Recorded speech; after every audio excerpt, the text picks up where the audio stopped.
Bismillahirrahmanirrahim. Assalamualaikum warahmatullahi wabarakatuh.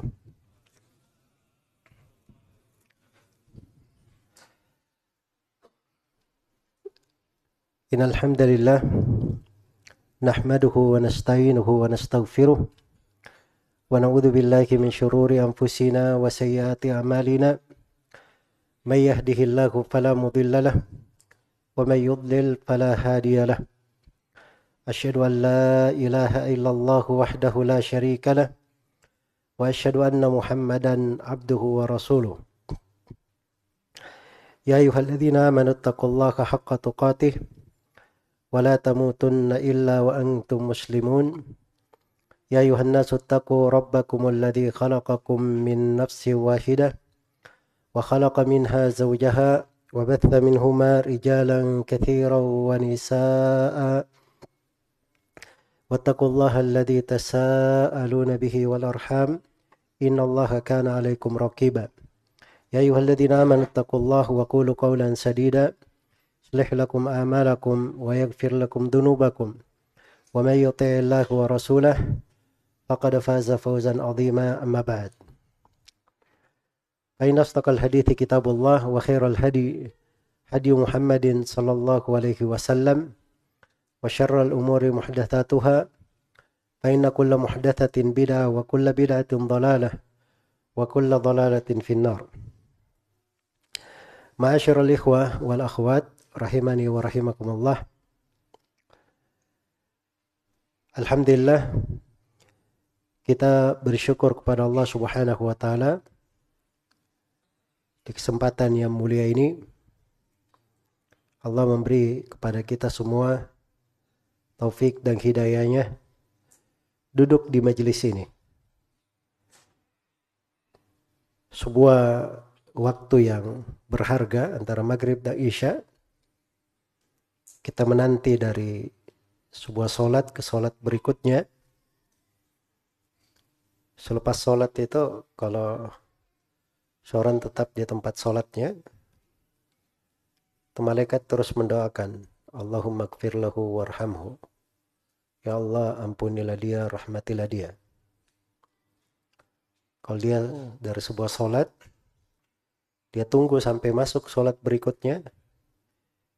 Walaupun dia duduk-duduk, itu dia seperti orang yang sedang sholat. Seperti orang yang sedang sholat. Apalagi kita menanti dengan sebuah majelis ilmu. Dan ini keutamaan yang sangat besar. Karena majelisul ilmi itu, majelisul dzikir, itu seperti taman-taman sorga. Karena itu kita bersyukur kepada Allah Subhanahu wa ta'ala. Bergembira dengan majelis ilmu yang seperti ini. Karena kesyukuran seorang itu terhadap nikmat, itu membuat nikmat tersebut dijaga untuknya. Mungkin ada yang kadang merasa di majelis ilmu setelah itu berkurang semangatnya, atau dia dapat majelis ilmu tetapi setelah itu jarang dia hadir. Itu juga barangkali diantara sebab masalah itu muncul ke kita karena kadang kita kurang mensyukuri nikmat. Maka kita pandai mensyukuri nikmat itu. Karena kalau kita bersyukur terhadap nikmat, itu dari sebab bertambahnya nikmat. Dan dijaganya nikmat itu atas kita. Karena itu di ayat yang dimaklumi, Allah menegaskan, wa itta'addana rabbukum la in syakartum la azidannakum. Ketika Rabb kalian mengumumkan, maka sungguh aku akan menambah nikmatku. Semoga Allah Subhanahu wa ta'ala menjadikan majelis ini sebagai majelis yang berberkah untuk kita semua, membawa untuk kita kebaikan di dunia dan di akhirat. Dan semoga Allah Subhanahu wa ta'ala selalu menunjuki kita, memberi hidayah kepada hal yang dia cintai dan dia ridai. Innahu waliyyu dzalika wal qadiru alaih. Tema pembahasan kita di kesempatan ini adalah ayat di surah Fussilat. Tepatnya pada ayat ke-33 dari surah ini. Allah Subhanahu wa taala berfirman, "Wa man ahsanu qawlan mimman da'a ila Allah wa amila salihan wa qala innani minal muslimin."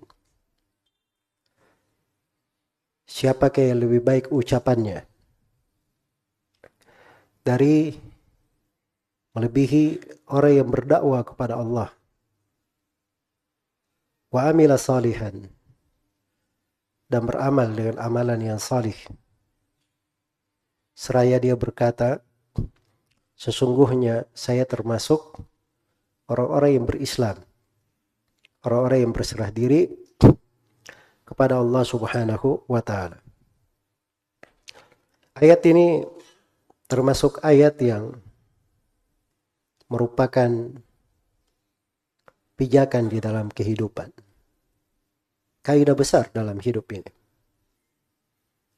Dan hidup ini kita harus ada pegangan. Harus ada pondasi. Ada namanya prinsip hidup. Prinsip hidup. Al-Quran itu prinsip hidup seorang muslim, semuanya. Tapi kandungan Al-Quran banyak sekali. Banyak sekali. Namun ada hal-hal pokok, pegangan-pegangan namanya. Itu bisa dipegang oleh seorang hamba dimanapun dia berada. Dimanapun dia berada. Kadang kita temui ada orang ya, kenapa kan mau melakukan ini? Oh saya tidak bisa saya itu. Saya dari kecil diberitahu oleh bapak saya begini dan begini. Jadi Masya Allah ucapan bapaknya berbekas.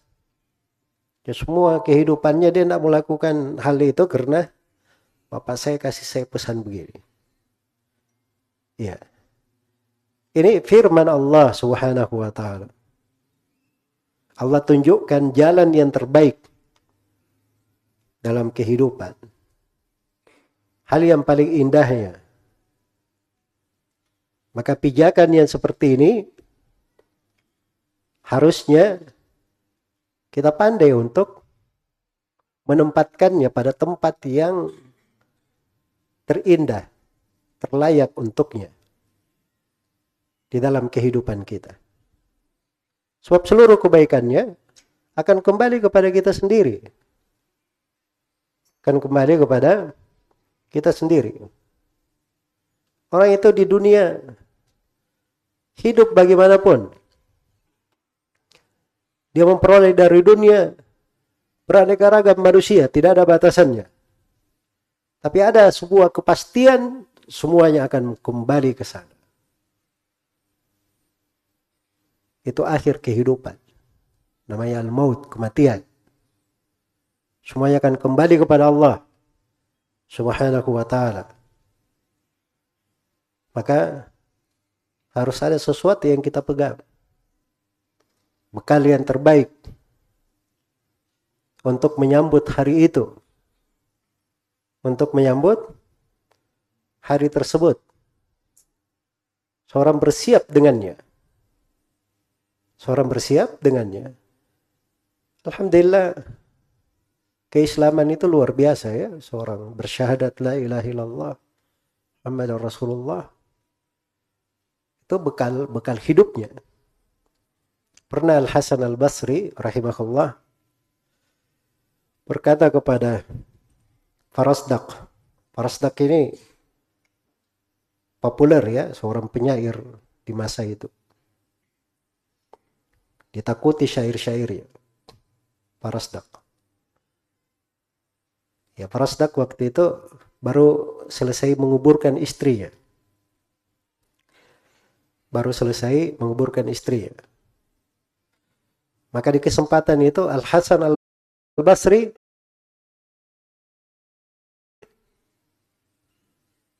memberi nasihat kepada Farasdak.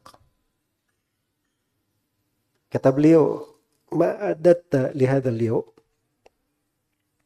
apa yang kamu siapkan untuk kejadian seperti hari ini? Yang kamu nanti akan seperti ini juga. Apa yang kamu siapkan? Kata Farasdak, kalimatul la ilaha illallah. Saya sudah bersiap dengan kalimat la ilaha illallah.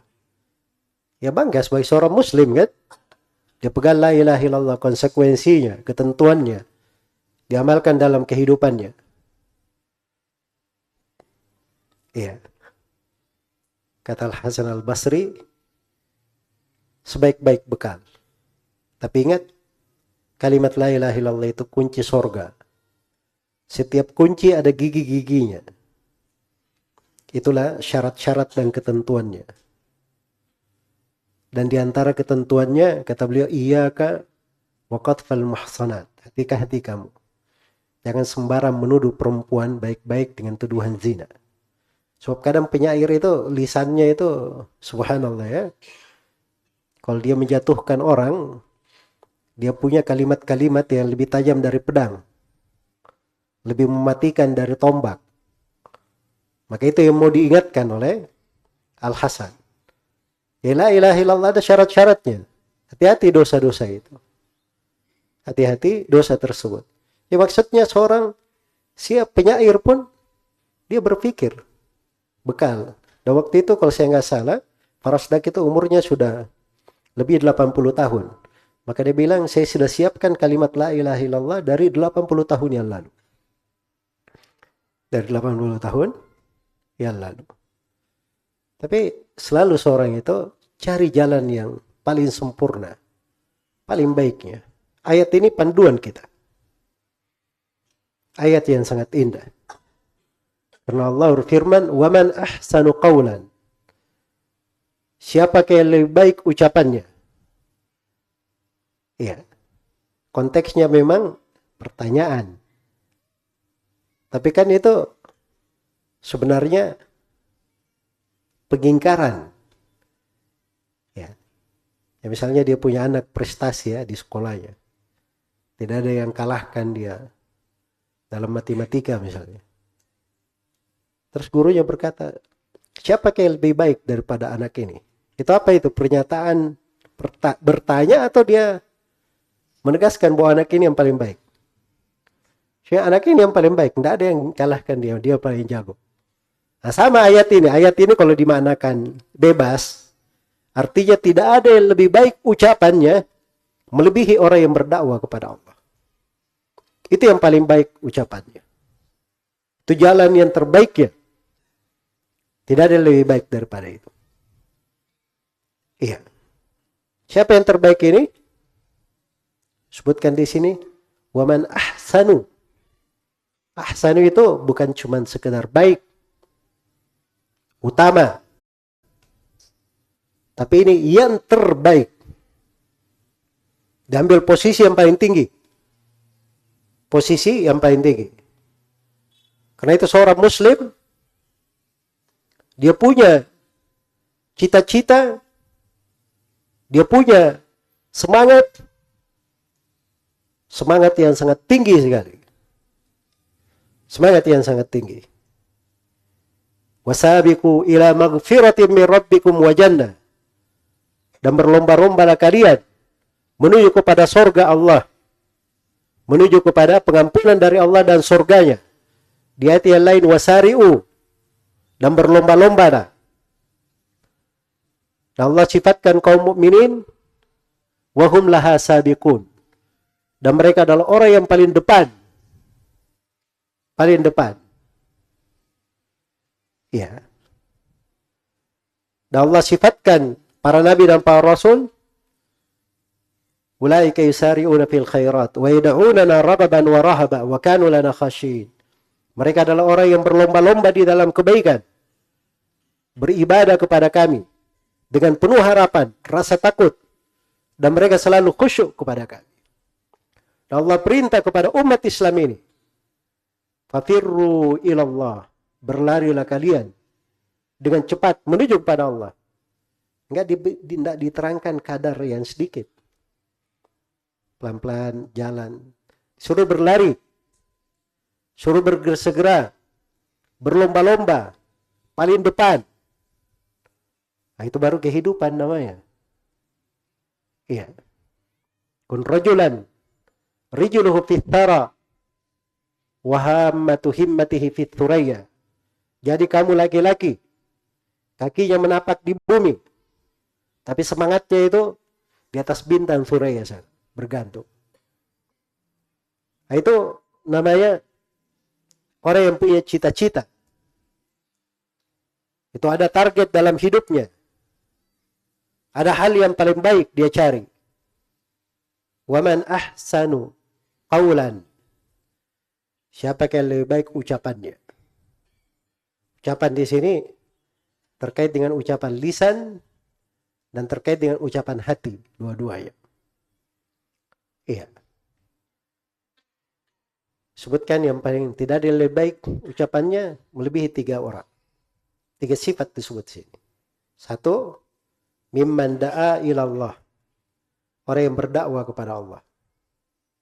2, wa amila salihan. Dia beramal dengan amalan salih. Yang 3, wa qala innani minal muslimin. Dan dia berkata sesungguhnya saya termasuk orang-orang yang berislam. 3 hal. Iya. Ingin sampai ke derajat tinggi harus ada upaya. Iya. Orang yang ingin sampai ke sesuatu, paling tidak dia melangkah. Ada langkahnya, dia bergerak. Bukan cuma jalan di tempat. Apalagi dia tidur. Apalagi dia jalan mundur ke belakang. Dalam melangkah ada yang langkah lambat, ada yang berlari. Yang dijalani juga beraneka ragam. Ada yang dijalani itu jalannya datar, ada yang mendaki. Itu kehidupan. Manusia itu dibuat kehidupannya itu bersilih ganti. Nah, satu keadaan. Laut itu ombaknya nggak selalu tenang. Ada waktu dia memiliki gelombang-gelombang yang tinggi. Ada waktu badai. Ada waktu di dalam hidup ini seorang itu bergembira, kadang dia bersedih. Kadang seorang di atas terangkat, kadang terjatuhkan. Ada yang dimuliakan, ada yang dihinakan. Ada yang datang, ada yang pergi. Wa tilkal ayyamu nudawiluha bainan nas. Itulah hari-hari kehidupan. Kami putar, bersilih gantikan di tengah manusia. Iya. Maka seorang itu dia lihat dari jalan yang terbaik ini. Ini 3 hal ya. Patut untuk kita renungi. Yang pertama adalah da'a ilallah. Dia berdakwah kepada Allah. Jadi ini derajat orang yang setelah dia berilmu dan beramal, dia mendakwakannya. Mengajak kepada Allah Subhanahu wa ta'ala. Sebab bahasanya di dalam ayat da'a ilallah. Dia berdakwah kepada Allah. Kata kepada itu arah dakwah. Sesuatu yang sudah jelas. Sesuatu yang sudah jelas. Karena itu orang-orang yang berdakwah itu dia pasti akan berbicara di atas hujjah dan keterangan yang jelas. Dan itulah jalannya para nabi dan para rasul. Itu jalannya Nabi Muhammad sallallahu alaihi wasallam. Dai yang terbesar. Inna arsalnaka syahidan wa mubasysyiran wa nadhira. Baik di ayat yang lain, wada'iyan ilallahi bi'idnihi wa sirajan munira. Allah jadikan engkau sebagai seorang dai dengan idinnya dan sebagai lentera yang menerangi. Sebut sirajan. Sebab sifat da'i itu, dia bukan lilin menerangi. Dia lentera menerangi. Cahaya. Dan sangat terang. Iya. Karena itu kadang dibahasakan pengikut para nabi dan para rasul seperti bintang-bintang sebagai petunjuk. Kadang dibahasakan bulan. Kadang dibahasakan seperti matahari. Sebab orang-orang yang berdakwah itu menyampaikan ilmu, pengaruhnya di tengah manusia luar biasa. Pengaruhnya di tengah manusia luar biasa. Dan kebaikannya di tengah manusia luar biasa. Iya. Hanya saja memang banyak orang yang tidak mengerti agungnya derajat ini. Dan orang yang mendapatkan dakwah ini, banyak yang tidak sadar bahwa dia ini sedang berada di tengah nikmat. Ketika dia duduk, hidup di tengah orang yang berilmu, itu nikmat besar. Dia akan tahu kadar dari nikmat itu kalau si alim yang hidup di tengah dia meninggal atau sudah tidak ada lagi. Sayadkuruni qaumi idza jadda dzikruhum wa fil lailati adh-dhalma'i yuftaqadul badru. Kaumku akan selalu mengingatku kalau terjadi kejadian di tengah mereka. Di malam gelap gulita mereka kehilangan purnama. Itu seperti itu keadaannya. Sedang ada purnama diterangi, di malam gelap gulita tiba-tiba purnamanya hilang. Itu perumpamaan manusia apabila mereka tidak dapat dakwah di jalan Allah. Maka dakwah itu kehidupan manusia. Karena itu bahasanya ya ketika Nabi diutus itu di beberapa ayat, walladzi ba'atha fil ummiyina, dialah Allah yang mengutus fil ummiyina, pada orang-orang yang tidak mampu membaca, yaitu orang-orang kafir Quraisy, diutus seorang rasul pakai ba'atha. Ba'atha itu kalau bahasa Arab, orang mati dihidupkan, dibangkitkan. Karena seorang nabi itu seakan-akan menghidupkan manusia. Mereka sebelum dapat hidayah seperti bangkai, mayat. Mereka menjadi hidup dengan datangnya Rasulullah sallallahu alaihi wasallam. Awal man kana maitan fa ahyaynahu wa ja'alna lahu nuran yamshi bihi fin nas kaman mathaluhu fi dhulumati laysa bi kharijin minha. Apakah orang yang tadinya dia itu adalah mayat, lalu kami hidupkan dia, kami beri dia cahaya, dia berjalan dengan manusia dengan cahaya tersebut.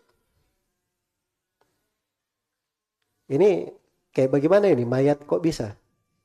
Ada mayat, dihidupkan, dikasih cahaya, berjalan dengan... Ini mayat apa ini? Orang mati benaran? Hah? Tidak ada, bukan orang mati benaran ini. Ini tidak ada istilah mati suri itu ya. Itu cuma khurafatnya orang-orang Indonesia saja itu. Orang sudah mati bisa-bisa bangkit, pergi balas dendam lagi. Itu cerita dongengnya orang Indonesia. Jadi perumpamaan. Jadi manusia itu dibagi oleh Allah terbagi dua. Manusia yang berjalan ini, hidup, kita lihat bergerak, beraktivitas. Hakikatnya di sisi Allah, manusia terbagi dua. Ada yang mayat berjalan, dan ada tadinya dia mayat tapi Allah hidupkan dia. Dia hidup dengan kehidupan sebenarnya. Ini golongan yang pertama. Dia mayat, dihidupkan, diberi cahaya. Cahaya itulah cahaya ilmu. Cahaya keimanan. Cahaya hidayah. Dari mana dia dapatkan itu? Dari seorang nabi yang mengajaknya. Nabi menyampaikannya kepada siapa? Menyampaikannya kepada para sahabat. Para sahabat radhiyallahu taala anhum berdakwah kepada para tabi'in. Para tabi'in berdakwah lagi kepada tabi'ut tabi'in. Terus berjalan sampai hari ini. Alhamdulillah di hari ini Kita bersyukur kepada Allah Subhanahu wa taala dilahirkan sebagai anak-anak kaum muslimin di atas keislaman. Ini kebaikan sampai kepada kita buah dari dakwah di jalan Allah Subhanahu wa taala. Itu mayat dia dapat cahaya. Ya. Apakah mayat yang seperti ini yang artinya dia sebenarnya sudah hidup dengan kehidupan yang sebenarnya sama dengan orang yang mayat dalam kegelapan tidak mau keluar darinya. Sudah mayat dalam kegelapan lagi tidak mau keluar. Nah, ini orang yang berpaling dari keimanan. Berpaling dari ilmu agama. Berpaling dari ilmu agama.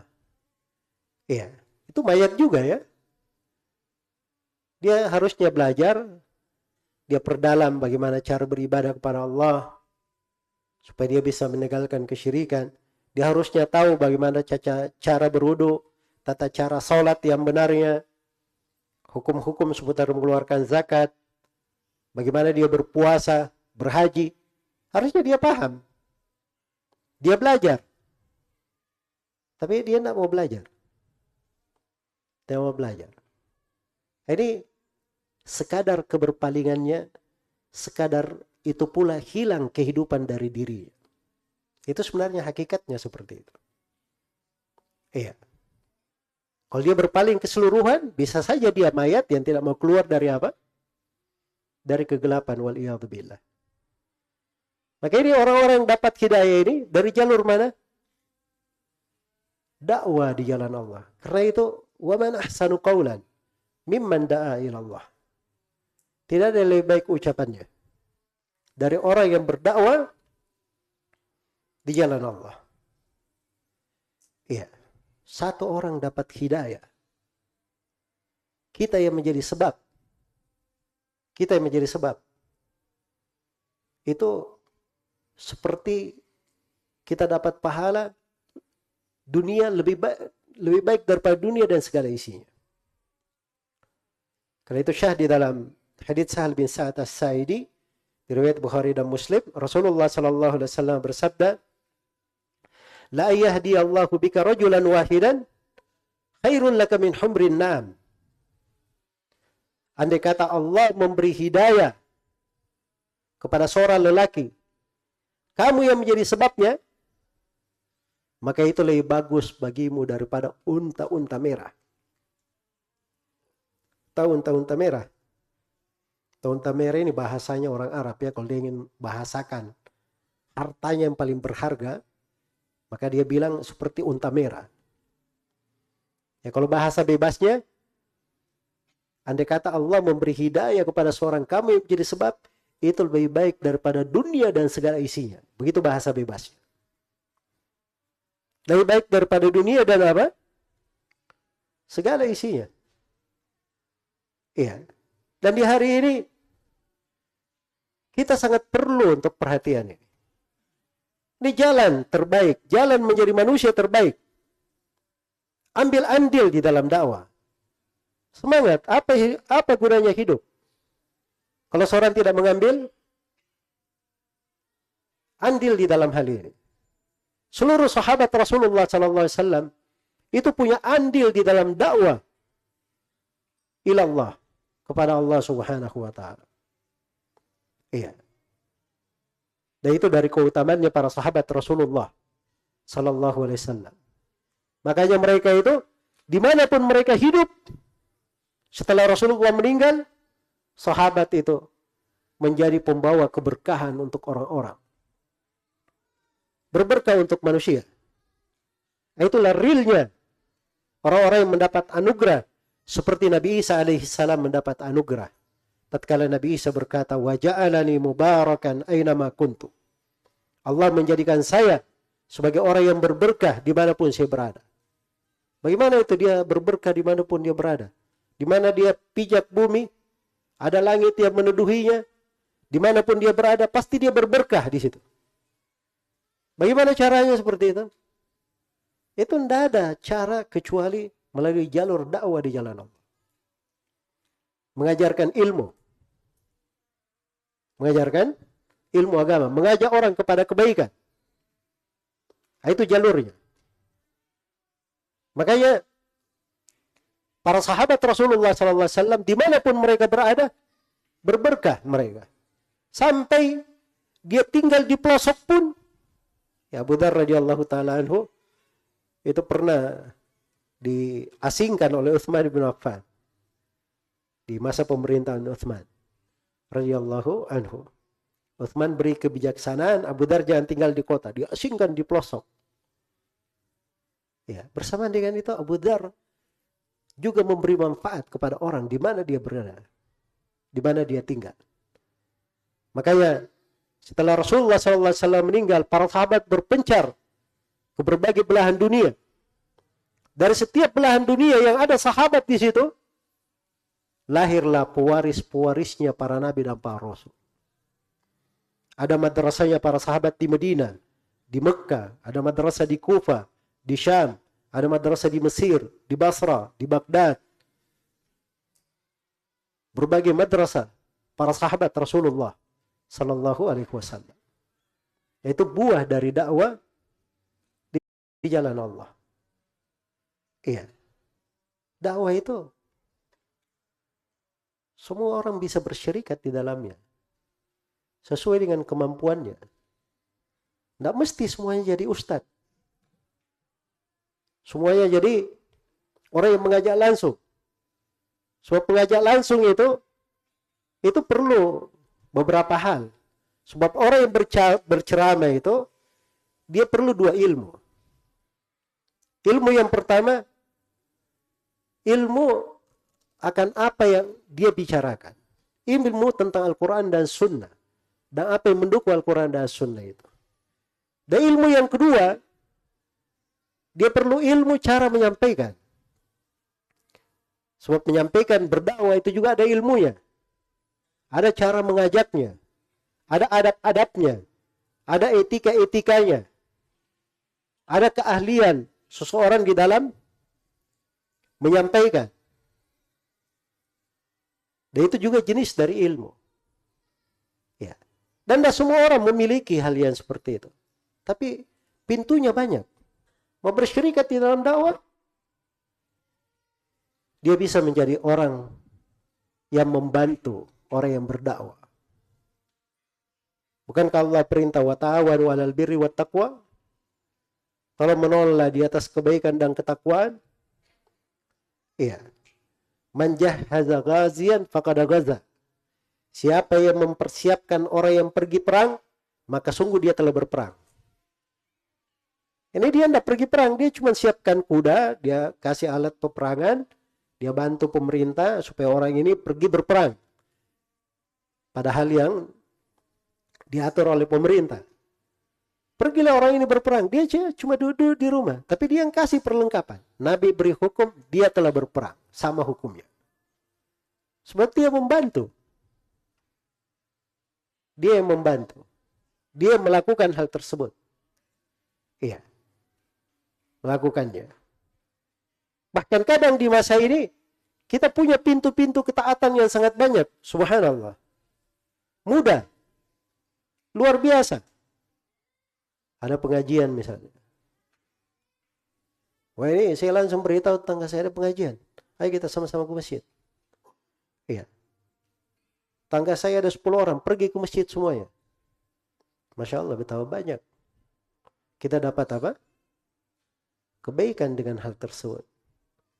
Dalam hadits Abu Mas'ud Al-Badri radhiyallahu taala anhu, Rasulullah sallallahu alaihi wasallam bersabda, "Man dalla ala khairin falahu ajr ka ajri fa'ilihi." Siapa yang menunjukkan sebuah kebaikan, maka dia dapat pahala sama dengan pahala orang yang mengerjakannya. Ini cuma nunjuk saya. Bikin sana. Ayo ikut sana. Dia dapat pahala sama dengan pahala orang yang apa? Orang yang mengerjakannya. Itu nikmatnya. Berdakwah di jalan Allah. Iya. Kebahagiaan tiada taranya. Keindahan hidup tidak bisa dilukiskan dengan kata-kata. Tidak bisa dilukiskan dengan kata-kata. Karena itu orang yang Allah beri taufik kepadanya untuk berdakwah di jalan Allah, dia akan selalu bersyukur kepada Allah kasih karunia dan nikmat itu. Iya. Dan ini seorang tidak akan merasakan kadar besarnya nikmat itu kalau dia tidak pernah melakukannya. Lakukan dulu. Baru dia rasakan. Baru dia tahu betapa besarnya kadar dan nikmat itu. Dan ini ikhwani fillah, masa kita perlu berdakwah kepada Allah Subhanahu wa taala lebih giat, lebih kuat lagi. Harusnya lebih banyak lagi orang-orang yang belajar kemudian berdakwah. Tapi ingat, dakwah di jalan Allah itu ada etika-etikanya. Bukan sembarangan juga. Bukan piti-piti. Bicara sembarangan. Makanya dalam ayat itu dikatakan da'a apa? Ilallah. Kata ilallah itu ada dua makna yang ingin saya ingatkan di sini. Makna yang pertama, ilallah itu kan arah kepada Allah. Arah itu sesuatu yang jelas. Sesuatu yang jelas. Makanya orang yang berdakwah itu, dia itu bukan sembarangan. Bukan semangat-semangat saya. Tapi ada arah yang sudah jelas. Dan itu diterangkan di ayat yang lain etika ini. Allah Subhanahu wa taala berfirman kepada nabinya, "Qul hadhihi sabili ad'u ila Allahi ala basirah ana wa man ittaba'ani wa subhanallah wa ma ana minal musyrikin." Katakanlah wahai Nabi Muhammad, katakan, ini adalah jalanku. Baik kata tunjuk ini saja, ini jalanku. Biasanya kalau ditunjuk ini, yang ditunjuk itu sudah jelas atau tidak? Sudah jelas. Makanya kalau di pembahasan ilmu nahwu itu disebut ma'rifah. Karena sudah jelas. Ya. Dakwah itu seperti itu. Ilmu itu jelas. Jelas ya? Jadi jangan ada yang kadang mau belajar. Oh, Ustadz, saya kalau belajar gimana ya? Kadang saya tambah banyak ragunya. Nah, ini bisikan syaitan ini. Datang lagi syaitan yang kedua, bisikkan dia. Ustadz, kalau saya belajar ini, saya khawatir terlalu banyak saya tahu, tidak mampu saya amalkan. Nah. Datang lagi syaitan yang ketiga. Dia bisikkan lagi. Ustadz, kalau saya belajar ini, nanti saya khawatir bisa bersombong. Ya, merasa lebih tinggi daripada yang lain. Nah, itu bisikan-bisikan syaitan. Bisikan-bisikan syaitan. Tidak perlu diperhatikan. Karena agama ini, semuanya agama yang jelas. Orang itu kalau dia belajar, maka ilmu yang dia dapatkan itu akan membawa dia kepada hal yang lainnya. Begitu dia dapat sesuatu, dia amalkan, Allah beri hidayah lagi, dia tahu yang sesuatu, dia amalkan lagi. Akhirnya bertambah banyak kebaikannya. Kalau dia bilang, Ustadz, saya nanti khawatir tidak bisa mengamalkan. Nah, maka ini orang yang mengumpulkan dua dosa. Kan kewajiban kan dua. Satu kewajiban belajar, yang kedua kewajiban mengamalkan apa yang dipelajari. Jadi kalau dia tidak lakukan, mempelajari gara-gara takut nggak bisa mengamalkan, dia meninggalkan dua-duanya. Mending dia belajar, dia tidak amalkan, dosanya cuma satu. Kan begitu.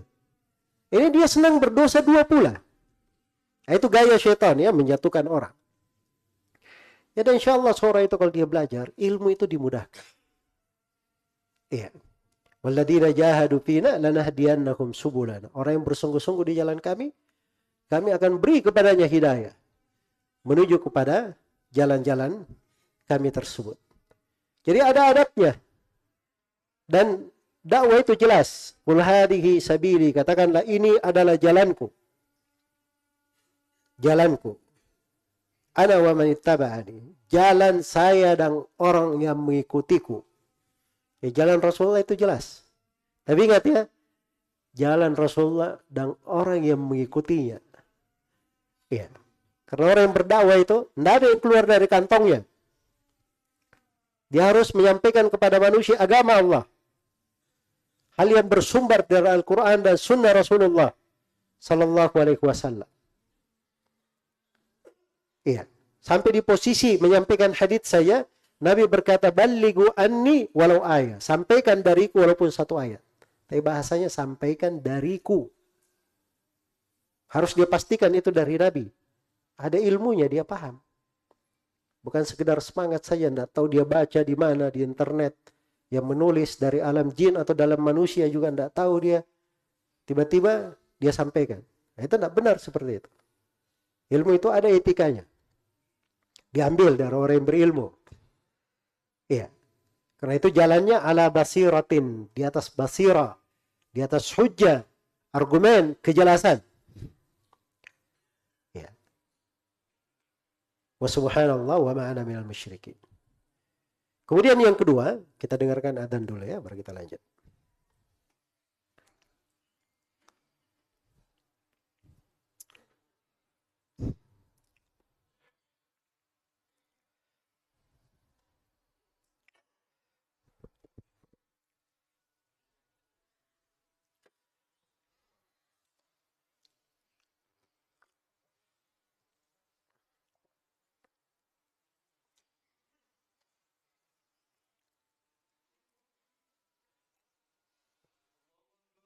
Ya.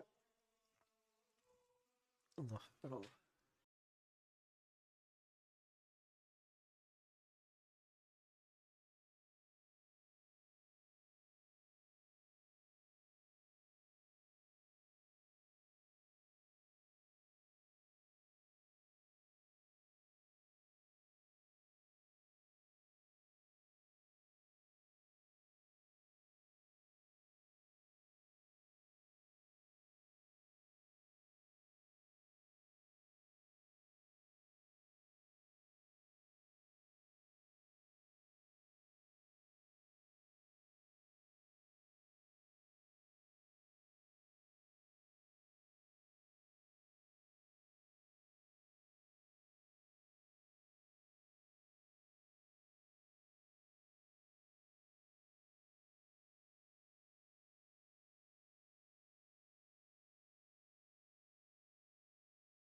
Kalau setelah adzan ada berapa doa yang tentu setelah adzan?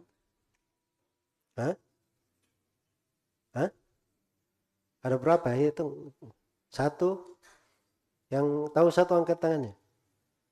Ya lumayan. Dua? Tiga? Berarti antum semua tahu tiga berarti? Atau tidak ada yang tahu? Ya ada tiga ya doa. Bisa baca Allahumma rabba hadhihi da'wati tammah wassalatil qa'imah ati Muhammadin al-fadilata wal wasilah wa ba'athu maqaman mahmudan alladhi wa'ata. Satu. Yang kedua, boleh membaca raditu billahi rabban wa bi islami dinan wa bi Muhammadin sallallahu alaihi wasallam rasulah. Yang ketiga bersalawat. Paling tiga bersalawat kepada Rasulullah sallallahu alaihi wasallam. Jangan menjadi orang-orang bakhil.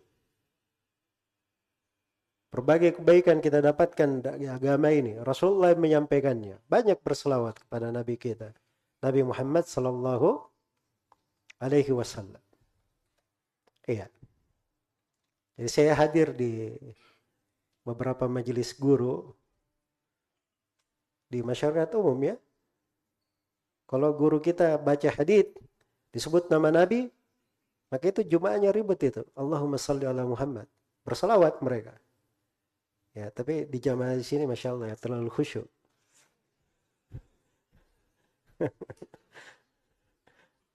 Gak apa-apa berselawat ya.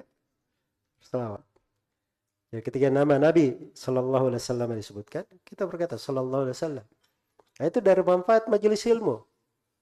Makanya ahli hadits itu orang yang paling banyak berselawat kepada Nabi Sallallahu Alaihi Wasallam. Bagaimana tidak? Tiap hari dia baca hadits. Tiap kali ada nama Nabi, disebut apa? Sallallahu alaihi wasallam. Sebut nama sahabat, dia bilang apa? Radhiyallahu anhu. Ya, itu nikmatnya hidup. Salah satu dari kenikmatan hidup. Yang ada sebagian ulama itu, kalau dia sudah buka buku hadits, kemudian si murid membaca, ya, semoga Allah memberikan kebaikan untukmu. Dia bacakan syaratnya. Masya Allah. Kata beliau, seakan-akan saya lupa dunia dan segala isi. Nah, itu alam lain itu. Nah, ya, jangan main nyantum cuma di alam internet saja. Coba alam-alam yang seperti itu. Itu alam majelis ilmu itu. Itu alam orang yang hadir di majelis-majelis yang dibacakan hadits-hadits Rasulullah sallallahu alaihi wasallam. Baik, yang kedua, tadi dari kata ilallah. Ilallah itu memberikan makna ikhlas. Sebab seorang itu dakwanya ilallah. Kepada Allah dia dakwah. Bukan dia berdakwah kepada dirinya. Atau dia berdakwah ingin dia cari sesuatu dari dunia. Atau ada kepentingan tertentu. Ya, kepentingan tertentu. Ini tidak senang juga saya kalau saya rinci kepentingan tertentu ya. Sebab ini sudah masuk di masa-masa panas ini. Nanti saya dipikir menyinggung orang-orang tertentu lagi. Tapi harus diingat ya kata-kata ini. Ilallah, kepada Allah. Itu syarat harus kepada Allah. Sebab banyak orang, kadang dia berdakwah. Dia anggap dirinya berdakwah kepada Allah. Hakikatnya dia berdakwah kepada dirinya sendiri. Berdakwah kepada dirinya sendiri. Maka ini dari hal yang harus diperbaiki, dari etika berdakwah di dalam kepada Allah Subhanahu wa taala. Kemudian yang kedua, wa amila salihan, dia beramal dengan amalan salih. Ini tingkat kesempurnaan. Sebab dia bukan pandai bercerita saja. Bukan orang yang pandai mengajak saja. Tapi dia sendiri tidak beramal. Tidak, dia juga beramal dengan amalan yang salih. Ada amalannya. Iya. Karena kesempurnaan seseorang itu, kalau dia kumpulkan dua martabat, dua tingkatan. Tingkatan yang pertama adalah menyempurnakan dirinya sendiri. Dan tingkatan yang kedua, menyempurnakan orang lain. Menyempurnakan orang lain. Tingkatan menyempurnakan dirinya sendiri, itulah dia belajar ilmu dan dia amalkan. Dia belajar ilmu dan dia apa? Dia amalkan.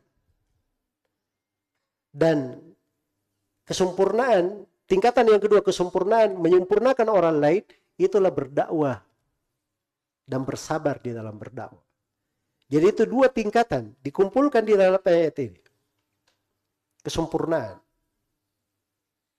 Maka kalau dia penuhi dua hal ini orang yang terbaik sudah di dalam kehidupan. Berdakwah kepada Allah, wa amila salihan. Beramal dengan amalan salih. Ini dua-duanya diikat ya. Dakwah itu harus dibangun di atas ilmu. Amalan itu beramal dengan ilmu. Dari mana dipetik beramal dengan ilmu? Dari kata salihan. Karena salih itu sesuatu amalan yang salih itu apabila memenuhi 3 syarat. Syarat yang pertama, pelaku amalannya seorang yang bertauhid. Syarat yang kedua, dia ikhlas di dalam beramal. Dan syarat yang ketiga, amalan itu dia lakukan sesuai dengan tuntunan Rasulullah Sallallahu Alaihi Wasallam. Kalau terpenuhi 3 syarat ini, baru dia dikatakan amalan salih. Jelas ya? Jadi kalau diambil dari penjabaran ini, dakwah di jalan Allah itu disyaratkan harus dengan ilmu. Beramal itu amalan dengan ilmu pula. Maka secara tidak langsung 2 ayat ini itu mengingatkan kita semua tentang pentingnya seorang itu belajar ilmu dan memperdalam dari ilmu agama. Sebab itulah pondasi dia untuk beramal dan pondasi dia untuk berdakwah. Iya. Wa qala innani minal muslimin. Dan yang ketiga dia berkata, sesungguhnya saya adalah orang-orang yang selalu berislam, tergolong dari kaum muslimin. Iya, ini tauhid namanya. Tauhid. Iya. Karena itu orang yang berdakwah di jalan Allah Subhanahu wa taala itu harus selalu terkait dakwahnya itu dengan tauhid. Makanya tadi saya bilang amalan itu ada 3 syarat. Syarat yang pertama, pelaku amalan dia adalah orang yang apa? Adalah orang yang bertauhid. Sebab tidak diterima amalan itu dari selain muslim. Dari kafir tidak diterima. Dari munafik tidak diterima. Hanya diterima dari seorang muslim. Diterima dari seorang muslim. Dan itulah kehidupan seorang muslim. Karena kita ini hidup diperintah untuk selalu berislam. Iya, selalu berislam. Qul inna salati wa nusuki wa mahyaya wa mamati lillahi rabbil alamin la syarika lahu. Wa bidzalika umirtu an awwalul muslimin. Dan Allah perintah kepada orang-orang yang beriman, ya ayyuhalladzina amanu taqullaha haqqa tuqatih wa la tamutunna illa wa antum muslimun. Wahai orang-orang yang beriman, bertakwalah kepada Allah dengan sebenar-benar takwa. Dan jangan sekali-sekali kalian meninggal kecuali sebagai seorang muslim. Nah, inilah keislaman, tauhid. Selalu dijaga dan dipelihara. Dan ini tidak cukup seorang itu santai-santai. Harus dia belajar. Dia pelihara. Ya. Bayangkan itu Nabi dan para sahabatnya menjaga keislamannya sepanjang mereka hidup. Nabi SAW ajarkan anak-anak muda dengan tauhid. Beliau 13 tahun di Mekah, kemudian 10 tahun di Madinah. Itu pembahasan seputar tauhid. Walaupun di Madinah diiringi dengan penjelasan hukum-hukum. Dan itulah agama Islam. Itu sifat dari umat Islam. Dia selalu menjaga dari keislamannya. Selalu menjaga dari keislamannya. Ya, di masa ini kadang ada orang-orang yang niatnya bagus sebenarnya. Dia ingin menampilkan salah satu sudut penting dalam keislaman. Bahwa Islam ini moderat. Islam ini penuh kasih sayang. Islam ini penuh dengan rahmat. Islam ini sikap pertengahan. Ya, itu bagus ya. Tapi bukan artinya makna-makna itu tadi membuat kita menginjak-injak sendi-sendi agama kita. Wah, Islam itu kan maha merahmati. Semua agama sama. Nah, itu namanya menginjak-injak pondasi agama. Nggak boleh seperti itu. Tapi dia tampilkan dari sudut-sudut keislaman itu secara lengkap. Secara utuh. Secara seimbang. Agar supaya manusia memahaminya dengan baik dan benar. Nah, hendaknya kita menjadi orang-orang yang berberkah dimanapun kita berada. Menjadi manusia yang dengannya sebab orang-orang dapat hidayah, senang untuk belajar, cinta kepada kebaikan, cinta untuk menuntut ilmu. Kita bahu-membahu di dalam hal tersebut sesuai dengan kemampuan kita. Dan itu lahan-lahan pahala, pintu-pintu ketaatan terbuka. Selalu bermohon kepada Allah Subhanahu wa taala supaya kita diberi kemudahan, diberi taufik, dan selalu diberi petunjuk oleh Allah Subhanahu wa taala menuju kepada jalan yang lurus, bisa beramal dengan kandungan ayat yang mulia ini. Baik, ini mungkin yang bisa disampaikan terkait dengan makna ayat. Ada kalimat-kalimat ringkas ini, semoga bermanfaat untuk semuanya, dan saya mohon maaf atas segala macam kekurangan. Subhanakallahumma wa bihamdik, asyhadu an la ilaha illa anta, astaghfiruka wa atubu ilaik. Walhamdulillahi rabbil alamin. Wassalamualaikum warahmatullahi wabarakatuh.